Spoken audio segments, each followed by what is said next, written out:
గణపతి మంటపాలలో 9 రోజుల పాటు చాలా వైభవంగా గణపతిని అర్చిస్తారు, ఆరాధిస్తారు. భక్తి శ్రద్ధలతోనే పూజిస్తూ ఉంటారు. అందులో ఏ విధమైన సందేహము లేదు. కానీ భక్తి శ్రద్ధలతో పూజించేటువంటి సమయంలో ఆధునిక యుగంలో ఉన్నటువంటి రకరకాల యంత్రాలను, పరికరాలను, పద్ధతులను ఉపయోగించేటువంటి ఒక అలవాటు ఈ మధ్య మండపాలలో కొనసాగుతూ ఉన్నది. భగవంతుణ్ణి పూజించటంలో నృత్యం దర్శయామి, గీతం శ్రావయామి, ఇవన్నీ కూడా చెప్తూ ఉంటారు. ఉపచారాలలో భగవంతుడికి చేసేటువంటి ఉపచారాలలో నృత్యం చూపించాల్సిందే, గీతాలు వినిపించవలసిందే. కానీ అవి శ్రవణపేయంగా ఉండాలి, వినసొంపుగా ఉండాలి, శ్రవణ శుభగంగా ఉండాలి. అంతే తప్ప ఆధునికమైనటువంటి యంత్రాల కారణంగా ఈ రోజున ఉపయోగించేటువంటి డీజే సిస్టములు ఏవైతే ఉన్నాయో అవి అంత ప్రధానమైనటువంటివి కాదు, అంత అభిలషణీయమైనటువంటిది కాదు.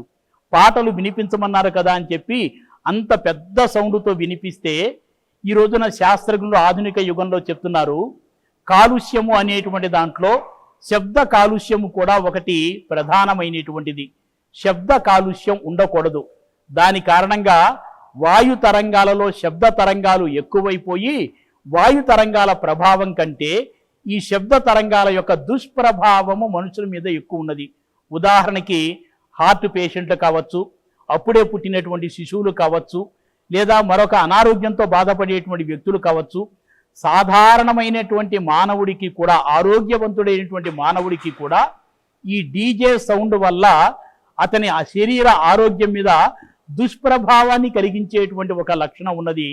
కాబట్టి ఇలాంటి డీజే సౌండ్లను ఎంత తగ్గిస్తే, అసలు వాడకుండా ఉంటే శబ్ద కాలుష్యాన్ని అంతగా మనం తొలగించినటువంటి వాళ్ళం అవుతాము.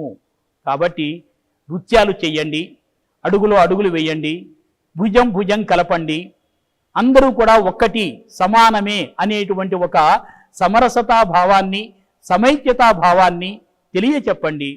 దాంతోపాటుగా అందమైనటువంటి భక్తితో కూడినటువంటి పాటలను భగవంతుడి దగ్గర ఆలపించండి.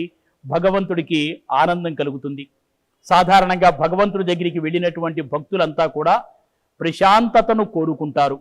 ప్రసన్న వదనుడైనటువంటి గణపతిని పూజిస్తూ ఆయన సమక్షంలో, ఆయన ముందు కూర్చుని ఎంత ప్రశాంతంగా ఉంటే తన మనస్సుకి అంత ప్రశాంతత కలుగుతుంది అని మనో కాలుష్యాన్ని, ఆలోచన కాలుష్యాన్ని, భావ కాలుష్యాన్ని కూడా తొలగించుకోవాలని భక్తుడు ఆలోచన చేస్తూ ఉంటాడు.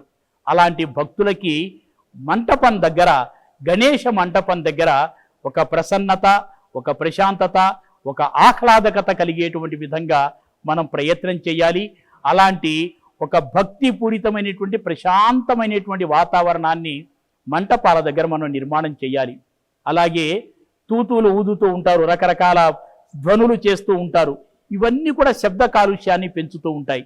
జల కాలుష్యము, భూ కాలుష్యము ఎంత ప్రమాదకరమని మనం భావిస్తున్నామో శబ్ద కాలుష్యం కూడా అంతే విధమైనటువంటి ప్రమాదాన్ని కలిగిస్తుంది. దాని కారణంగా శ్రవణేంద్రియానికి, హృదయానికి, మనస్సుకి కూడా ప్రమాదం కలుగుతుంది. మనస్సు మీద దాని దుష్ప్రభావం ఎక్కువగా ఉంటుంది. ఇలాంటి పద్ధతులన్నింటినీ కూడా తొలగించి ఒక ఆరోగ్యకరమైనటువంటి, సమాజ హితాన్ని కలిగించేటువంటి పర్యావరణ కాలుష్యాన్ని తొలగిస్తూ, శబ్ద కాలుష్యాన్ని తొలగిస్తూ, పర్యావరణాన్ని రక్షణ చేస్తూ ఈ గణపతి నవరాత్రి వేడుకలను జరుపుకోవటము, ధార్మిక భావనతో జరుపుకోవటం అనేటువంటిది సమాజానికి అత్యంత ఆవశ్యకము, అభిలషణీయము. హిందూ సమాజం అంతా ఆ స్ఫూర్తితో, ఆ ప్రేరణతో ముందుకు వెళ్ళాలని చెప్పి ఆశిస్తున్నాను. జై గణేష్.